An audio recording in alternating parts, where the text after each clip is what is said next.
श्री अकाल, आदाब और सलाम। स्वागत है आप सभी लोगों का इस बेहतरीन से प्रोग्राम जिसका नाम है career Heights institute of skill and education with सुभान। प्यारे छात्रों, जैसा कि आपको पता है कि प्रत्येक दिन क्लास 10th या फिर क्लास 12th की वीडियोस में जो एकेडमिक होती है वो प्रत्येक दिन मैं आपके समक्ष डाल रहा हूँ। और आज मैं आप लोगों के समक्ष लेकर के आया हूँ क्लास 10th लेसन 6 का हिंदी समरी, जिसका नाम है और Indian music stories and anecdotes. ठीक, एक बार फिर से देखें, our Indian music stories and anecdotes, अर्थात हमारी भारतीय संगीत, कहानियाँ एवं अंतरकथाएं। ठीक, बहुत ही शानदार और बहुत ही बेहतरीन ये अध्याय है। और इस अध्याय के जो राइटर हैं वो आर श्रीनिवासन जी हैं, जो कि मद्रास से संबंधित हैं। और आर श्रीनिवासन का पूरा नाम है वो यहाँ पे आप देख पाएंगे, रिट्टामलाई श्रीनिवासन। ये एक शेड्यूल कास्ट से बहुत बड़े पॉलिटिशियंस थे। साथ ही साथ इन्होंने जर्नलिज्म का भी काम किया, अर्थात ये एक जर्नलिस्ट के तौर पे भी काम किया। तो देख लेते हैं इनका डेट ऑफ बर्थ क्या है। इनका जन्म 7 जुलाई 1859 और मृत्यु 18 सितंबर 1945 में हुआ था, अर्थात देश आज़ाद होने के 2 साल पहले इनकी डेथ हो चुकी थी। तो उन्हीं के द्वारा लिखित यह जो अध्याय मैं आप लोगों के समक्ष बताऊंगा उसका नाम आपने देख लिया, हमारी भारतीय संगीत, कहानियां और अंतर कथाएं। वीडियो शुरुआत करने से पहले छात्रों मैं चाहूँगा कि सभी लोग, जितने लोग हमारे चैनल को देखते हैं, रेगुलर इस पे अध्ययन कर रहे हैं, वो हमारे चैनल को जरूर लाइक, शेयर और सब्सक्राइब करना ना भूलें, ताकि हमें इंकरेजमेंट मिल सके और हम कुछ बेहतर कर सकें। रुकिए। ओके छात्रों, तो जैसे कि मैं बता रहा हूँ, ये जो अध्याय है यह हमारी भारतीय संगीत और हमारे भारतीय उपनिषद या महापुराण, जो कुछ भी जिनमें जितने बहुत सारे कहानियाँ, किस्से, अंतर कथाएं निहित हैं, उनके बारे में है। इसमें आपको 2 स्टोरीज मिलेंगी पढ़ने को। एक, ब्रह्मा जी जो सृष्टिकर्ता हैं, जो रचनाकार हैं, वो उदास बैठे हुए हैं। और किस लिए उदास बैठे हुए हैं? क्योंकि आपको पता है कि इस सृष्टि की रचना, इस संसार की रचना, इस विश्व की रचना किसके द्वारा की गई है? हमारे ईश्वर, हमारे देव, हमारे भगवान ब्रह्मा के द्वारा। लेकिन वो उदास हैं क्योंकि जिस प्रकार से ये खूबसूरती उन्होंने इस धरा पर उतारी है, चाहे वो वृक्षों की बात हो, चाहे कलरव करते हुए नदियों की बात हो, या फिर जो चिड़ियाँ हैं वो जो इतने कोलाहल कर रहे हैं बगीचों में, खेतों में, सबकी बात कर ली जाए, उन सबसे परे, उन सबसे एकदम अलग, सभी लोग एकदम से भौतिकवादी संसार की तरफ भाग रहे हैं। उनका इन सब चीज़ों में कोई, किसी भी प्रकार का कोई मोह नहीं दिख रहा है। तो इन सब चीज़ों के निर्माण करने के बाद उनको यह तकलीफ है कि लोग इतने ज़्यादा उदासीन हो गए हैं, उनके अंदर बिल्कुल संवेदनशीलता नहीं बची है प्रकृति के प्रति या उस सुंदरता के प्रति जो उन्होंने निर्माण करी है। तो उनकी उस दुख को देख करके उनकी जो सहभागिनी, उनकी जो अर्धांगिनी है सरस्वती जी, वो जो है उनके दुख का कारण पूछती हैं कि हे प्रभु, आप इतने उदास क्यों हैं? तो वो सारी की सारी बातें उनसे बताते हैं। तब वो कहती हैं, ठीक है, आपने जो आपको काम करना था आप कर चुके हैं, अब मुझे इस धरा पर मेरा काम करने दीजिए। तो आज मेरे प्यारे छात्रों, जो आपको पता है, आज जो हमें शिक्षा मिली है, आज जो हमें ज्ञान मिलता है, जो हम शिक्षण ग्रहण करते हैं, वो किसकी देन है? माँ सरस्वती की देन है। जी हाँ, आज जो हम हैंडीक्राफ्ट की बात करें, हस्तकलाओं की करें, या फिर ललित कलाएं जो हमारे देश में या सभी में जो निहितार्थ है, वो सब किसकी देन है? माता सरस्वती की। तो उन्होंने हमें संगीत दी और अन्य ललित कलाएं दी, जिस पर आज पूरी दुनिया डिपेंडेंट है। शायद अपनी आजीविका भी उसी से ही चला रहा है। इसके साथ साथ छात्रों, इसमें एक स्टोरीज आपको मिलेगा द ग्रेट एम्परर अकबर जी की। जी हाँ, अकबर और उनके कोर्ट, उनके दरबार के सबसे बड़े संगीतकार और उस समय के सबसे जाने माने संगीतकार तानसेन की। होता क्या है कि तानसेन जी एक दिन अपने दरबार में बैठे हुए होते हैं, अर्थात एक राग लगा करके बैठे हुए होते हैं। उनके राग को सुन करके सम्राट अकबर इतने ज़्यादा भाव विभोर हो जाते हैं, इतने ज़्यादा प्रसन्नचित हो जाते हैं, इतने ज़्यादा उनको आनंद की अनुभूति होती है कि एकदम से बोल उठते हैं कि तानसेन तुम अद्भुत हो। तानसेन तुम्हारी तरह इस दुनिया में कोई नहीं है कि जो इस तरह से संगीत गा पावे या इस तरह के ताल निकाल पावे। तो उनका बड़ा प्यारा सा जवाब आता है तानसेन जी का कि महाराज, मैं अपने गुरु हरिदास के समक्ष या उनकी तुलना में तुच्छ मात्र सा हूँ। अर्थात मैं उनके संगीत के समक्ष, मैं उनके संगीत की तुलना में एक बौना मात्र सा हूँ। उनका जो संगीत है उसके सामने मैं कुछ भी नहीं हूँ। अब देखिए, इस बात को सुनते ही अकबर को बिल्कुल कौतूहल सा होने लगता है कि अरे, मैं तानसेन को दुनिया का सबसे खूबसूरत, सबसे जाना माना, सबसे ज़्यादा मधुर संगीत गाने का गायक समझता हूँ, संगीतकार समझता हूँ, लेकिन ये कह रहे हैं कि इनसे अच्छा हरिदास जी इनके गुरु गाते हैं।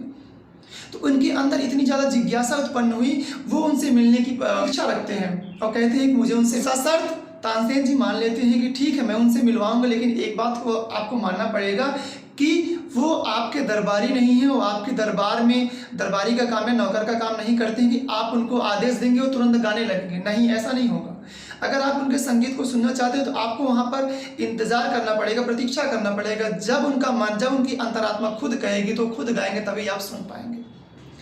सारे टर्म और कंडीशन को सुनते हैं, समझते हैं, कहते ठीक है। तो जाते हैं वो लोग हिमालय पर, जहाँ पर वो पहाड़ों पर विराजमान रहते हैं और अपने ध्यान में लीन रहते हैं। एक दिन बीतता है, 2 दिन बीतता है, 3 दिन बीतता है, कई दिन ऐसे बीत जाते हैं, लेकिन कोई गीत इनको नहीं सुनाई पड़ता है।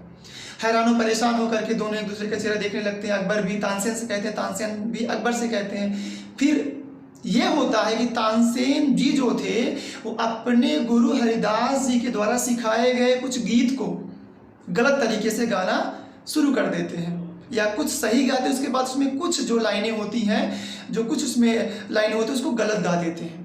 अब वो ध्यान में लीन है, एकदम से उनको गुस्सा आ जाता है कि डांटने लगते हैं। अर्थात अपने ध्यान से वो जो ध्यानमग्न होते हैं उनका ध्यान टूट जाता है, तुरंत उनको डांटते हैं तानसेन को। तानसेन, तुम मेरे शिष्य हो, ऐसा तो मुझे नहीं लगता कि मैंने तुमको संगीत सिखाया है, तुम इतनी बड़ी गलती कर सकते हो। तो उसी गीत को जो तानसेन गा रहे थे, उसी गीत को हरिदास जी वहाँ पर गाने लगते हैं और उनके गीत को सुन करके अकबर जो थे पूर्ण रूपेण जो है आनंदित हो उठते हैं, एकदम से प्रफुल्लित हो उठते हैं। ठीक है, उनके मन में एकदम से रस भर जाता है और एकदम से पूर्णतया खुश हो जाते हैं। और जब संगीत समाप्त होता है तो फिर वो तानसेन की तरफ मुड़ते हैं और कहते हैं कि तानसेन, मैं समझता था कि इस दुनिया में तुम सबसे ज़्यादा अच्छा संगीत गा लेते हो या धुन लगा लेते हो, लेकिन तुम्हारा संगीत इनके संगीत के सामने बस भूसी मात्र सा है, भूसी की तरह है, एक सूखी लकड़ी की तरह है। तो प्यारे छात्रों, ये कहानी है इस लेसन 6 में जो क्लास 10th यूपी बोर्ड का है।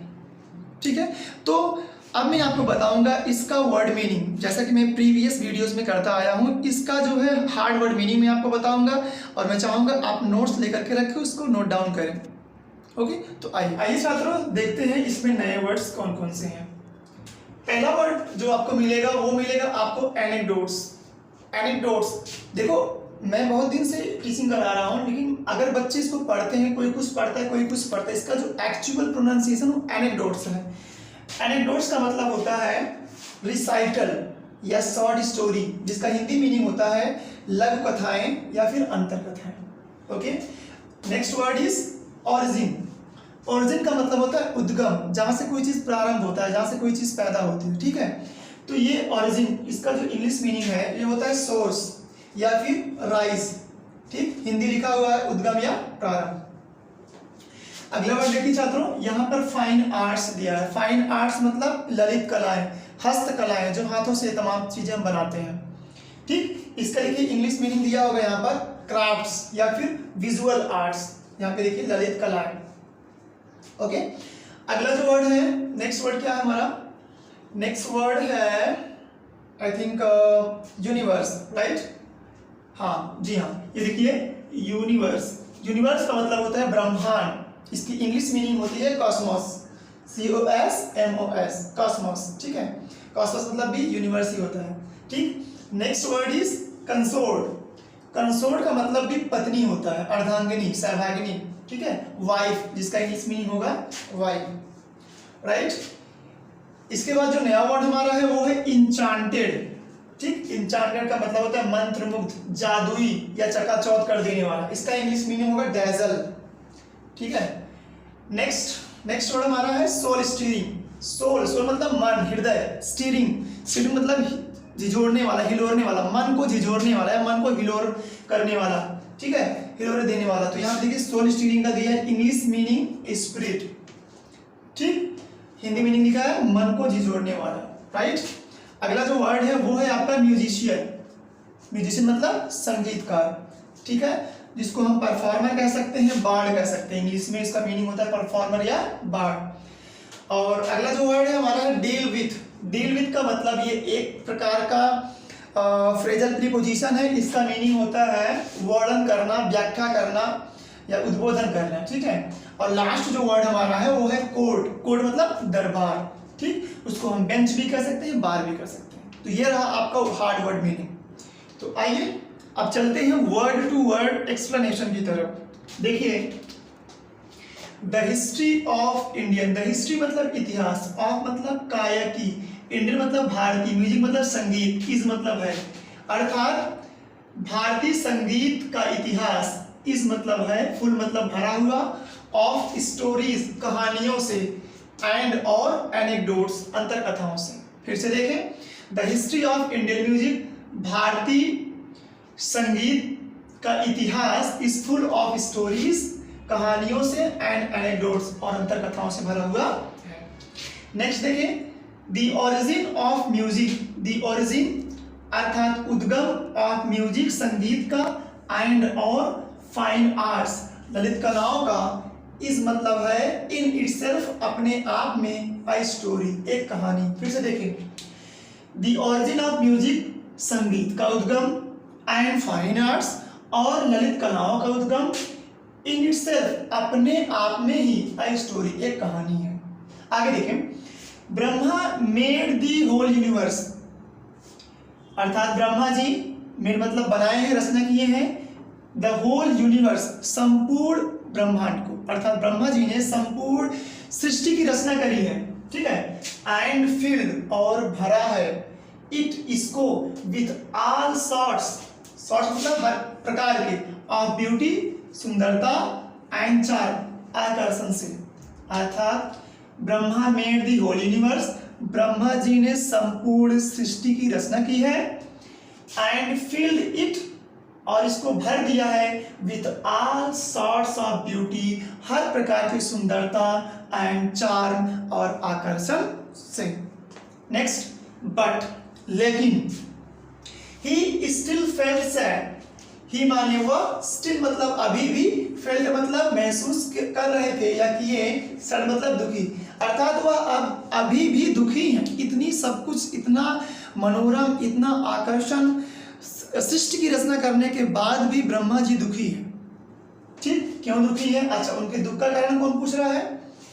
ही इज कंसोल्ड, उनकी पत्नी सरस्वती, उनकी पत्नी उनकी अर्धांगिनी सरस्वती, हेल्प्ड हिम उनकी मदद की, एंड गेव और दिया, द पीपल लोगों को, म्यूजिक संगीत, एंड आर्ट्स और अन्य ललित कलाएं, अर्थात उनकी पत्नी ने उनसे कारण पूछा उनके दुख का, और लोगों को उन्होंने क्या दिया? संगीत दी और अन्य ललित कलाएं दी, माता सरस्वती जी ने, ठीक है। आगे देखें वी फील, हम महसूस करते हैं, इंचांटेड बहुत ज्यादा मंत्रमुग्ध, हम बहुत ज्यादा मंत्रमुग्ध हो जाते हैं, व्हेन माने जब, वी माने हम, हियर मतलब सुनते हैं, द सोल स्टीयरिंग मन को हिलोर देने वाला, म्यूजिक मतलब संगीत, ऑफ आवर म्यूजिशियन अपने संगीतकारों के, अपने संगीतकारों के जब हम संगीत को सुनते हैं तो हमारा मन एकदम से हिलोरे मारने लगता है। जैसे आप आजकल तो सिस्टम बदल गया है, रैप चल रहा है हनी सिंह का, या बादशाह का, या फिर आप अरिजीत सिंह के गाने की बात कर लीजिए, अगर जो भी आपके फेवरेट जो सिंगर हैं उनके गाने को आप सुनते हैं तो आपको अच्छा लगता है। सेम वही चीज़ें क्लासिकल में भी है, अगर क्लासिकल गानों को भी आप अकेले में सुनते हैं तो आपका मन एकदम से मंत्रमुग्ध हो जाता है, ठीक, वही चीज़ आगे बताया गया है। तो कह रहे हैं कि द चैप्टर डील्स विथ, ये जो चैप्टर है वर्णन करता है, the story of Akbar, Akbar की कहानी का, and his court musician, court मतलब दरबार, म्यूजिशियन मतलब दरबारी, और उनके दरबार के संगीतकार तानसेन। इस चैप्टर में अकबर के दरबार के सबसे बड़े जो संगीतकार थे तानसेन के बारे में भी इसमें कहानी बताई गई है। छात्रों, तो ये रहा आपका word to word. Now let's understand all the passage by sentence to sentence. अब सेंटेंस टू सेंटेंस देख लिया जाता है। The history of Indian music is full of stories and anecdotes, अर्थात भारतीय संगीत का जो इतिहास है वो कहानियों और अंतरकथाओं से भरा हुआ है। द ओरिजिन ऑफ म्यूजिक, संगीत का उद्गम, एंड फाइन आर्ट्स और ललित कलाओं का उद्गम, is in itself a story, अपने आप में ही एक कहानी है।